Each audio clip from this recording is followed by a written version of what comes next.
Hi, I'm Susan Taylor with Scripps Health in San Diego, California. Here is a frightening statistic. Guns are the leading cause of death in the United States for kids. 13 children die every day from gun violence. How do you protect your kids? Keep them safe and calm? Joining us is trauma surgeon Dr. Walter Biffl. He is the medical director of trauma and acute care surgery at Scripps Memorial Hospital in La Jolla, California. Doctor, thanks so much for being with us. Hi, Susan. Thanks for having me. So you see this firsthand, right? In San Diego, there's roughly 62 homicides each year and 157 suicide-related deaths, all involving guns. Yes, absolutely. And what you said earlier, gun violence being the major cause of death for kids, it's astonishing. In just 2 years, it increased 50% in the US. What are the most common injuries that you see involving this gun violence? Well, as you know, bullets can go everywhere. Gunshot wounds to the brain can be rapidly lethal, extremities, abdomen, we see them all over the body. And what about domestic violence? Because that makes up roughly 5% of gun-related deaths each year. Yeah, absolutely. Domestic violence is another big part of the problem. And if you've got domestic violence, you've got a husband and wife involved in this, but there are also kids in the house, they're going to see this. Yes, they may be victims of it, getting shot themselves, or suffer the PTSD that comes from seeing a parent get involved in a shooting. So how do you safely store guns in the house? Because another startling statistic is 2,590 children killed by gunfire in the US in 2021. 40% died by suicide and unintentional shootings. Yeah, guns should be stored in a safe or lockbox out of the reach of children, unloaded and separate from the ammunition. That's the ideal situation. And some sort of a trigger lock or gun lock can add another layer of safety. And how do you normalize the conversation that you make this conversation part of baby proofing the house? Because they say 40% of adults with children in the US live with firearms in the home. And they say that half of them are improperly stored. People will pay a lot of attention to safety gates around the house, to bicycle helmets. But when it comes to firearms, they're sometimes reluctant to bring that up with parents. They don't want to get confrontational, but it's so important to educate families about the safety issue. So as a parent, what should you be telling your kids about gun safety? It's important to educate them about the safety related to guns. And I know a lot of people who grew up with guns in the household. It was part of the family culture, and they had formal gun safety training. And it is recommended to have formal training for your young children. And then as they get older and more independent, some level of supervision remains necessary. So how do you baby-proof the house? How do you normalize that conversation to talk about properly storing the guns is part of baby-proofing the house, child-proofing the house? It's absolutely essential to have this conversation with parents, just as you talk about bicycle helmets and barriers, the safety gates in the house at the same time, because so many households have guns.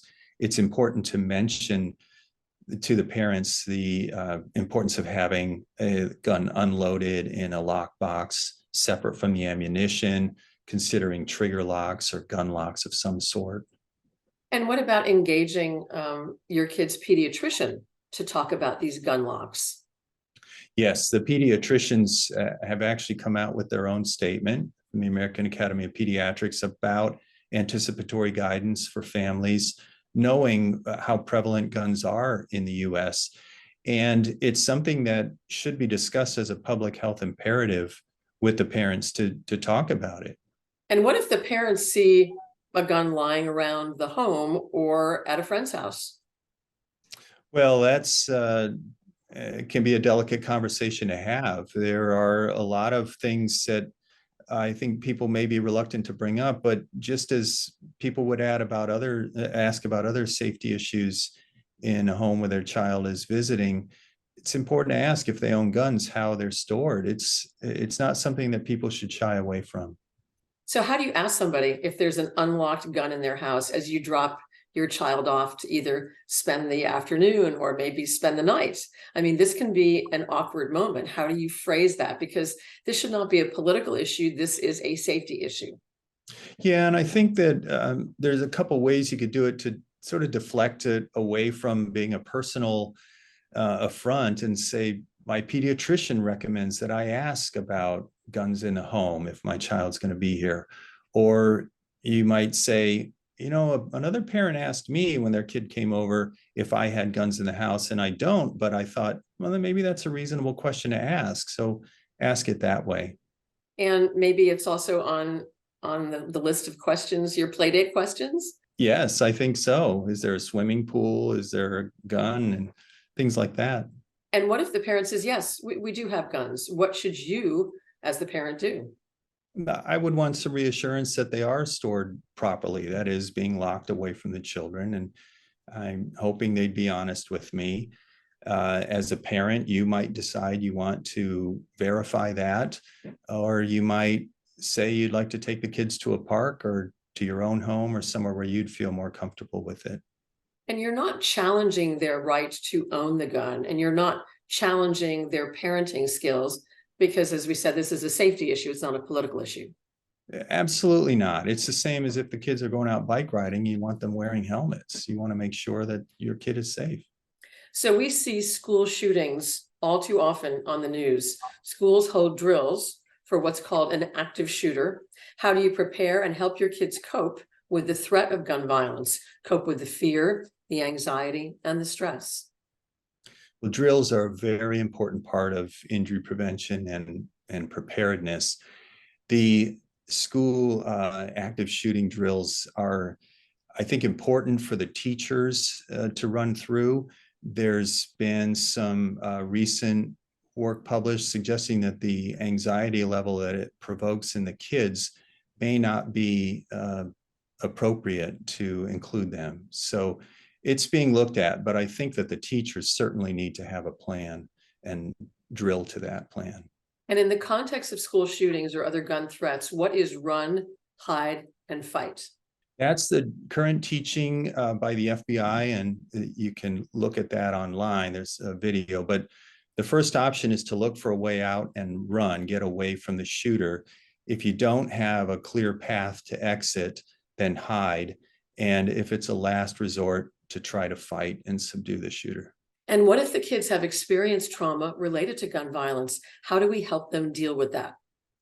Yeah, that could be a real problem. And there are resources for mental health care in such circumstances. And that's available on the Scripps Health website, as well as San Diego initiative.